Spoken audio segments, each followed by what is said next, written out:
Thank you for having us tonight again. This debate was never going to be about me. It was going to be about Kenyans seeing the depth I have and probably making a strict evaluation of what it can be. Our country continues to face serious challenges: raising unemployment, food security, actual security, and it requires energetic leaders to deal with it. The world has changed. Old ways will not do it. Only new order, new ways. And we require transformational leadership that will propel this country to the future. I represent your best choice. We need to elect what is right, the right leadership. Elect me on the 4th of March as your president. God bless Kenya. God bless us. Thank you.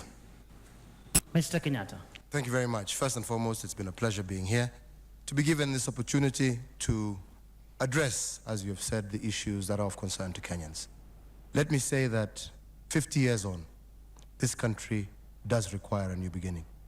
And it requires a new beginning that is not going to be built on the past, is not going to be built on hatred or disunity, but rather focusing itself on dealing with the real challenges that face the common mwananchi.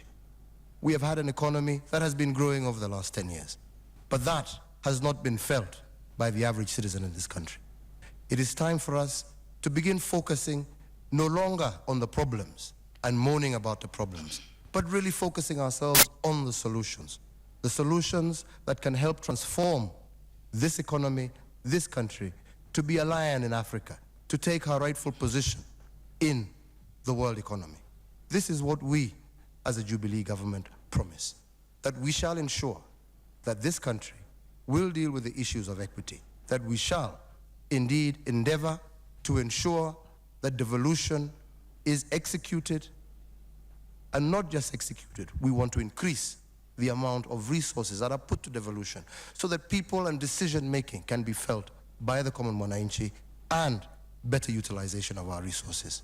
This is the direction that we wish to go as a Jubilee government, and I look forward to Kenyans coming out in peace to vote in a new government on Monday. Mr. Dida. I take this opportunity to congratulate Kenyans for their patience and endurance.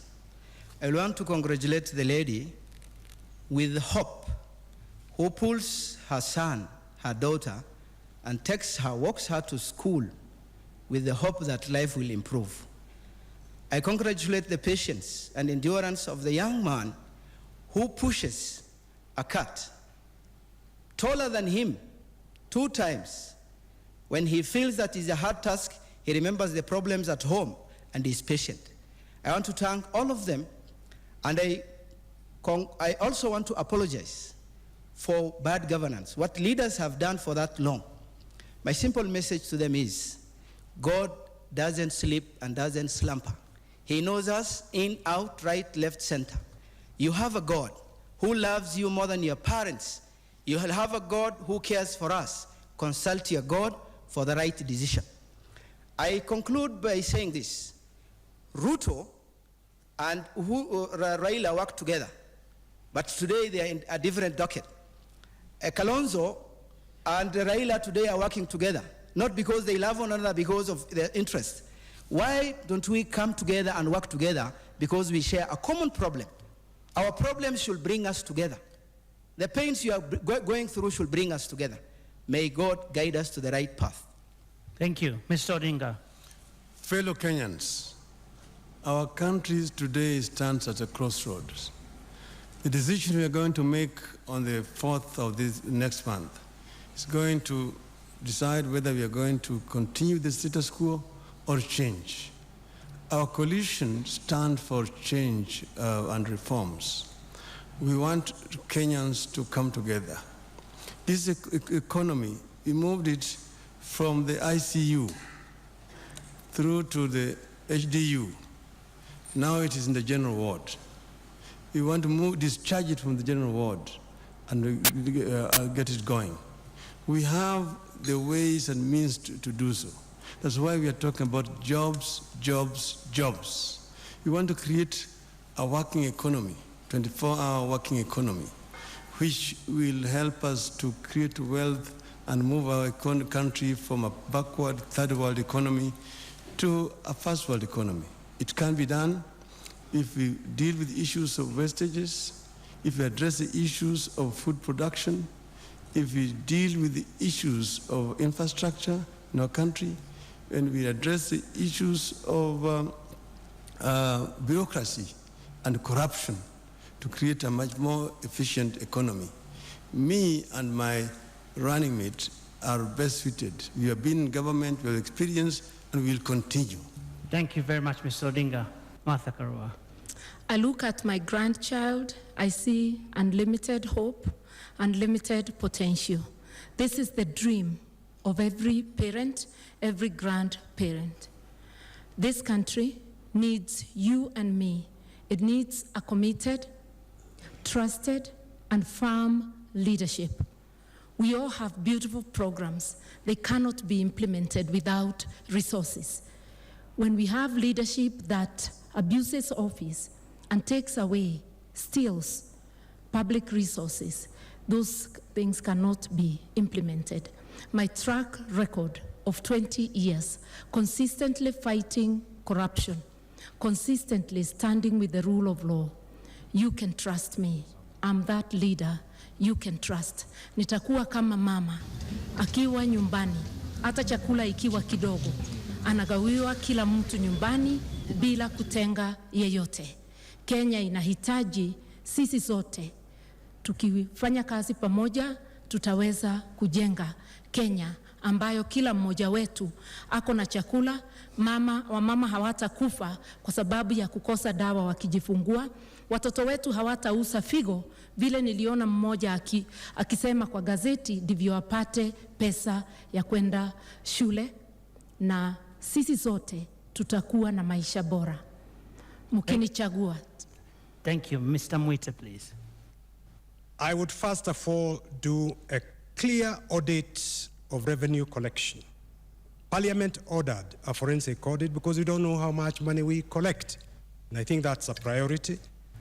I would do a forensic audit of the debt registers to see what debts are genuine, what debts are bogus, because there are a lot of bogus debts there. I would focus on economic policies, economic social policies that would uplift, give an opportunity to the majority of the Kenyan people. I would aim to ensure that every Kenyan lives in a permanent stone house, 2 or 3 bedrooms, with the light, water, and toilet inside. That every Kenyan has got enough food to eat, and every Kenyan has got access to affordable health care. It is true that the political and economic landscape is going to be changed through devolution.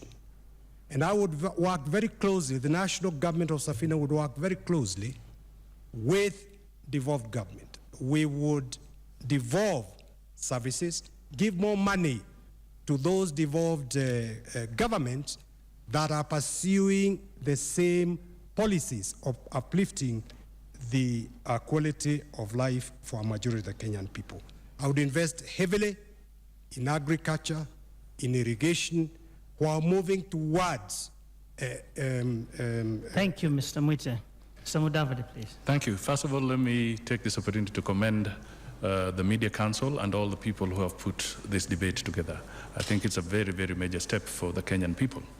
The second point I want to make is that when you look at the debate and how we have gone through this, it emerges that there are some very polarizing positions in our country. And I want to tell Kenyan people that I am that alternative that will not polarize you. There is a situation where, listening to my colleagues, there are access to grind. And I want to tell the Kenyan people that we cannot start a future, a transition, when we are going to grind our access. I want us to move together, to move as one team, to move as a nation, and to implement our constitution effectively, to have a robust economy, and to be able to ensure that the social security of our people is done. I will have a government that will promise what it can deliver. This is very important because we have seen situations where many commitments are being put on the table, but the financing end of it has not been properly articulated. I want to tell you that I'll provide realistic leadership, I'll provide a realistic agenda, and I will provide a situation where the private sector and the Kenyan people are fully part of it. And indeed, the devolved governments must work. Professor Kiapi. Dear Kenyans, when we were developing Vision 2030, about 5 years ago, we came to you and you asked us what is new this time. And we promised that we were going to do business unusual. What that means is that it must also be politics unusual. We cannot simply have the same leaders, and even when we know they have failed, we continue to recycle them, and then yet expecting different results. We are in this, some of us, I am in this because I want to improve the quality of education of our children. I want to improve food security in our country. I want to bring national unity to this country.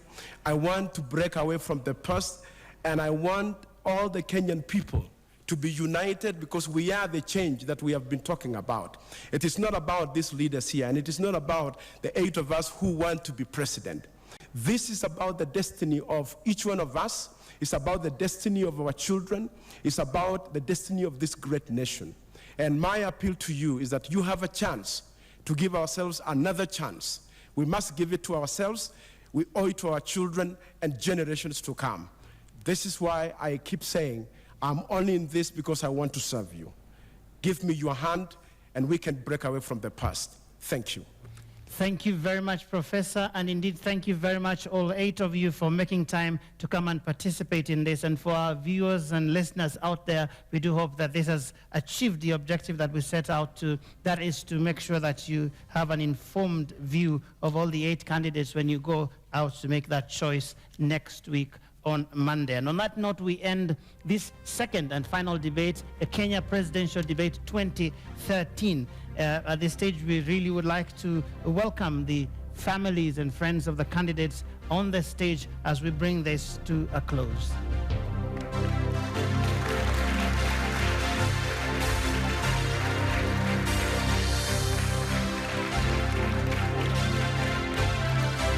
So thank you.